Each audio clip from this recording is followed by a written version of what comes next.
Alors, tout le but, si vous voulez, l'objectif du mal, c'est d'éviter qu'on allume notre zikaron, qu'on allume notre intériorité. De manière, parce que le but de toute la vie de l'humanité tout entière, parce que ce qui se passe chez les Hébreux, on se passera à l'humanité tout entière. C'est ça la réunion. Chez les Adamiques. Je parle des Bnei Adam toujours, bien entendu. Je parle de ceux qui descendent d'Adam Arishon et de Chava. Pas seulement d'Adam Arishon, parce qu'on sait que pendant 130 ans, il a eu évidemment des pertes. Ils n'étaient pas ensemble. Ils n'étaient pas ensemble. Et toutes ces pertes ont créé la majorité de toutes les autres créatures qui ne sont pas des Adamiques. Exactement. Alors donc, il faut comprendre un autre point qui me paraît très très important, c'est que ce qu'a vécu en microcosme Israël, c'est l'humanité entière qui va le vivre. C'est-à-dire qu'en fin de compte, il va y avoir un Yom Adin, le Yom Adin universel. Parce que Israël est le laboratoire de l'humanité, le microcosme. Exactement. Et comme dans un laboratoire, tu expériences des médicaments, puis après tu les donnes au monde entier. C'est ça. Israël est le côté expérimental de l'humanité tout entière. Un microcosme économique, social et tout ce que vous voulez, politique et tout ce que vous voulez.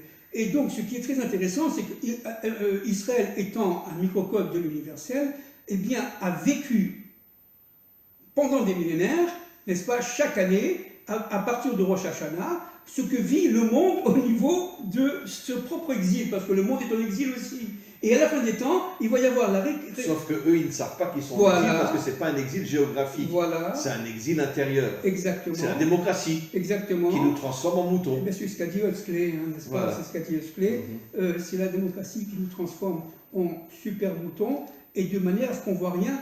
Encore une fois, le but, c'est tout simplement qu'on soit le plus animal possible, de manière à ce que Hachem nous rejette et qu'il n'y ait plus d'alliance, parce que tout le problème c'est l'alliance. D'ailleurs, le Tanya dit qu'il y a dans l'homme deux âmes, l'âme animale et l'âme divine. Exact. Et la démocratie fait tout pour nous transformer en animaux. C'est exactement ça. C'est ça le but. Le but, c'est d'essayer d'augmenter le maximum de plaisir, de désir, et de vivre dans notre extériorité, de manière à ce qu'on soit, maintenant on comprend, jugé par Dieu à Rosh Hashanah, parce qu'à Rosh Hashanah, Akadosh Baruch Hu, il juge le monde entier, il juge l'univers tout entier, il juge les goïms comme les Hébreux, et à partir de ce moment-là, ce qui est encore une fois très important de saisir, c'est qu'il faut absolument rester calme, avoir le chauffard en soi, de manière à être toujours prêt